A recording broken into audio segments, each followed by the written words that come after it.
It's Air China today, and I'm giving it a 4 minus for long haul business on Airbus A350. When talking about newcomers who made it into the premium aviation league, most think of Emirates or Qatar. Yet Air China, with almost 500 aircrafts, is only a few years younger. It all started in 1988 when China decided to break up its state-owned aviation company.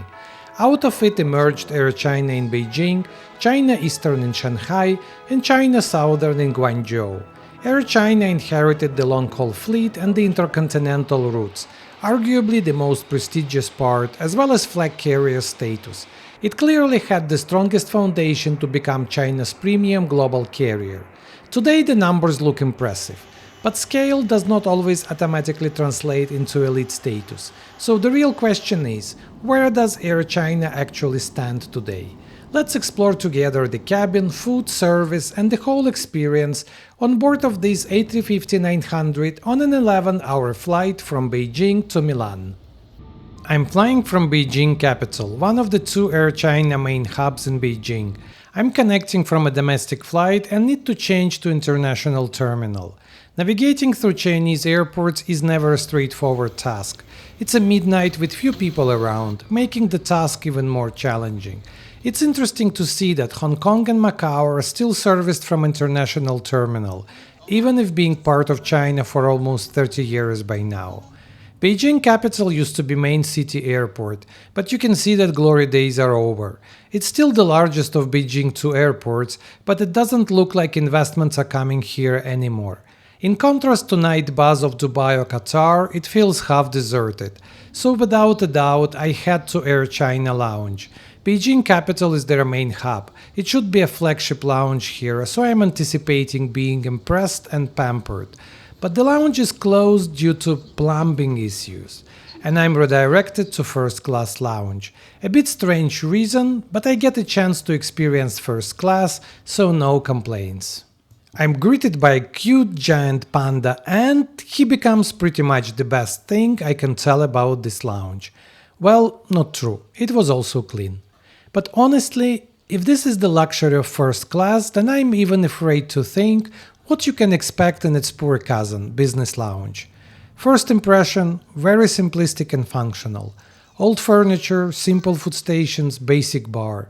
Food and drinks seem to be very much focused on Chinese passengers and might look a bit strange for foreigners. The lounge looks like it came all the way from the 90s, and this starts telling a story what Air China could be about. Fortunately, I don't have too much time till the flight, which means I don't have to force myself to enjoy the questionable luxury of the first-class lounge.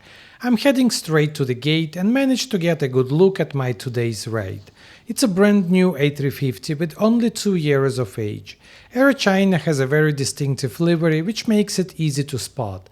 It's a clean and a little retro look. Those blue chit lines come all the way from the design book of 70s, making a bold statement that stability and consistency is more important to Air China than being cool or modern. Our A350 comes with 32 business seats in 1-to-1 reverse herringbone staggered configuration, which on paper is already a good sign for comfort and privacy.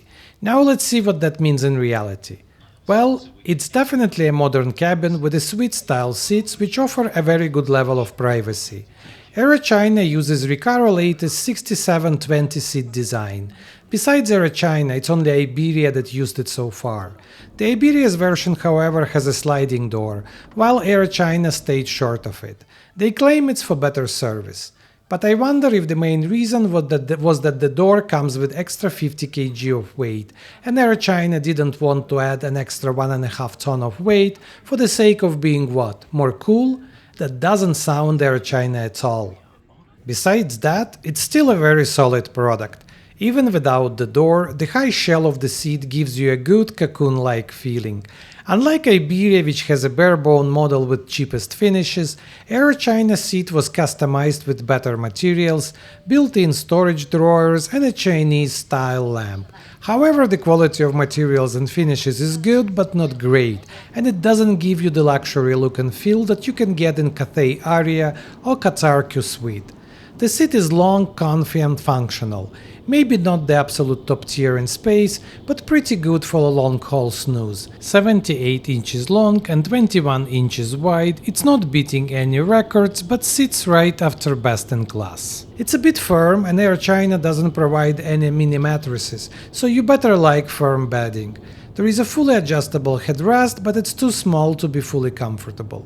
The narrow footwell is the standard issue of those seats. There is nothing that Air China could reinvent about that. The seat comes with 18-inch HD screen, respectable, but on the low end of what you expect today actually. 20 inches are becoming standard and Cathay Aria Suite comes with whopping 24-inch 4K display. Still, it's perfectly fine for watching 1-2-hour movie on a night flight. But given that this is a new business cabin for Air China, which will likely last for another 10 years, not sure why they didn't go for larger screen and 4K. It's clear that current Air China tech will start looking more and more outdated already in few years. All additional seat equipment is clustered around mini table on your side. Controls are simple and I appreciate the modern remote with built-in screen. Power outlets are easy to reach, but surprisingly for a brand new plane, no USB Type-C. Besides standard reading light, we also have a mini lamp in a Chinese style. It's definitely custom-made feature requested by Air China. And I love it. This is how airline can show its character. Also an interesting small vanity mirror, a simple thing but quite handy. You do get bored on those 10+ hour flights, so it gives you one more thing to entertain yourself. One thing that strikes me is that so many amenities are packed in plastic bags. This is both unfortunate and very typical for China, but somehow you would expect better from flag carrier. I'm going to look further into those amenities few moments later. It's late night and there are only 3 main things on my agenda: takeoff, dinner and sleep. So far this is a very solid modern business seat. Not the most luxurious, but definitely competitive. The hardware here goes ahead of soft elements, which I start to suspect is the style of Air China. I'm putting on a very decent pair of slippers, which is definitely a Chinese thing, and all ready for the flight. The pre-flight service brings again few surprises. I'm offered the choice of champagne or Air China's signature Red Lantern drink. I go for the latter, which proves to be an interesting but kind of polarizing choice. It's a sort of savory sparkling tomato juice, which sounds intriguing but tastes rather weird to European tastes. Well, curiosity killed the cat, but for sure it's an experience. Another surprise is that there are no menus. A flight attendant is just asking if you prefer Western or Chinese and let you wonder what kind of mystery meal you will get. Reminds a small family restaurant where a grandma tells you a menu of the day. Kind of both cute and frustrating at the same time. While crew is serving those drinks, I'm enlisting Air China in my safety video competition. I like comparing how airlines use this otherwise boring thing to tell something about who they are, or not. Air China video might not be very creative, but it's clearly authentic and has a lot of Chinese flavor. I'm meeting again my friend Panda from the lounge. Hopefully this time he's not going to be the only highlight of my experience. Fast forward few moments and here comes the dinner service, which perfectly continues the service standard set by the lounge. It's a mix of something which is a little average and a little different. There is no multi-course gourmet dinner with restaurant quality as in Turkish or Cathay. Everything comes at once, it doesn't look very sophisticated, and somehow it feels like it was sitting in the fridge for some time. It's the culinary equivalent of a highway motel. Functional, does the job, but leaves you wondering what happened to ambitions of the owner who once dreamed to open a Ritz-Carlton. The main course is something which is a mix between a burger and a pita with some roasted pork inside. Comes with fried rice and broccoli on the side. Somehow it reminds me of Lufthansa food. The purpose is not to impress but to feed. There is no starter but 2 desserts, a fruit platter and some strange tasting cheesecake, which most likely is not a cheesecake at all, so comparing it doesn't help. I also got a glass of wine. It wasn't bad, but I still don't know what it was. The flight attendant neither seemed to know the wine list nor was very fluent in English. At the end we stopped our discussion at a smile and a white wine. I didn't risk to go for a coffee and washed my meal with a cup of tea. This worked perfectly well. Still a tea bag rather than a pot, but rich and good and with a nice porcelain cup. I start to realize another thing about Air China. It just doesn't try to be multicultural or fit some standards like Emirates, Cathay, or Singapore Airlines. And many things that look strange for me are not about good or bad, but rather, this is how it works in China and it's okay. Done with the dinner, so let's finish now exploring the amenities. Air China doesn't have any official partnerships like Etihad has with Armani or Air France with Clairon. The amenity pouch is branded L'Occitane, which is respectable, but once you take it, it feels a bit plasticky if not outright cheap. Makes you wonder if this is really endorsed by the brand. Once I open, I can't hold a smile. It looks more like a lunchbox or a first aid kit than something that should give you a premium vibe. There is a lot inside, but all that gives a feeling of pick and mix rather than something designed to purpose. This said, there is L'Occitane body lotion and lip balm, and then a full line that would make proud any everything for 10 cents store. Toothbrush, hairbrush, earplugs, eye mask, all with over-engineered packaging. Very much Chinese and very much excessive, on plastic, not on luxury. But maybe this is how it works. Let's move on. Headphones, my soft spot for long flights. Comes in a dedicated case which often signals a branded pair. I flew with a smaller competitor of Air China, Hainan Airlines, and they had an excellent set of Bauer & Wilkins. But here we get a typical generic set. It got noise cancellation and it's generally passable, but nothing outstanding. After 30 minutes you start feeling a bit uncomfortable wearing those headphones. A pass, but not a score. And finally, bedding set. I mentioned that we don't get mini mattress, which is clearly a miss, only pillow and blanket. Both are generally okay, but there is no mistake that this is not Armani Casa like on Etihad. Rather something which was optimized for cost and durability.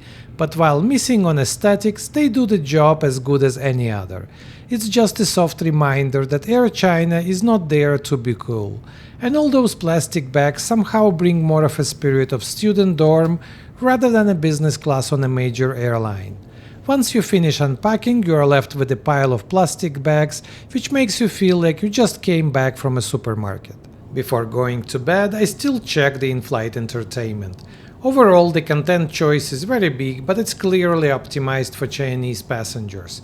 International content is surprisingly new and decent, but quite limited compared to choice of local movies and series.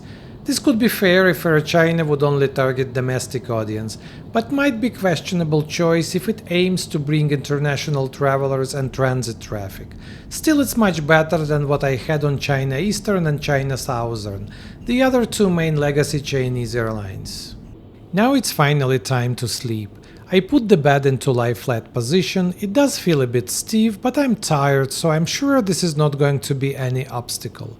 I learned two things about Air China by now: hard product over soft, and definitely prioritizing domestic tastes and practices.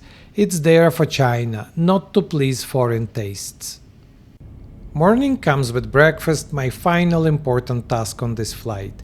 If you don't count the landing, which I have to say is quite important too. After a short exchange with flight attendant, I failed to advance my understanding of breakfast options beyond Western and Chinese. And while still remembering the fate of the curious cat, I again decide to go for Chinese. The breakfast comes with a set of dim sums, marinated cucumbers and mushrooms, and something which looks like porridge, but it's actually a sweet rice dessert. Same fruits as for dinner too. And as a cherry on top, this boiled egg with a plastic leaf as decoration. It's not the most conventional breakfast by European standards, but it was for sure interesting and actually not bad.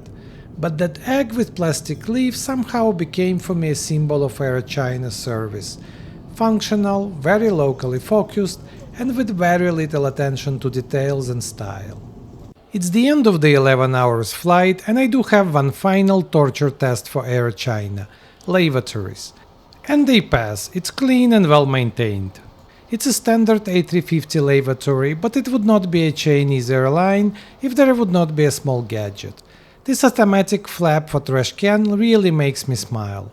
And actually, they got some interesting toiletries here from Herborist, a premium Chinese brand with East meets West aesthetics. Wonder why they would not build the whole amenity kit around them. Would make much more sense and send a different vibe. I won't patent this bright idea, it's all for Air China. Now it's all for this flight and a time to conclude. I'm giving Air China 4 minus for this flight today. My first impulse was 3, but then I have to admit that their hard product is actually quite good. It's the service where they suffer. And to a large extent, this could also be about famous cultural differences. Air China is making efforts, new fleet and growing international network on top of its domestic backbone.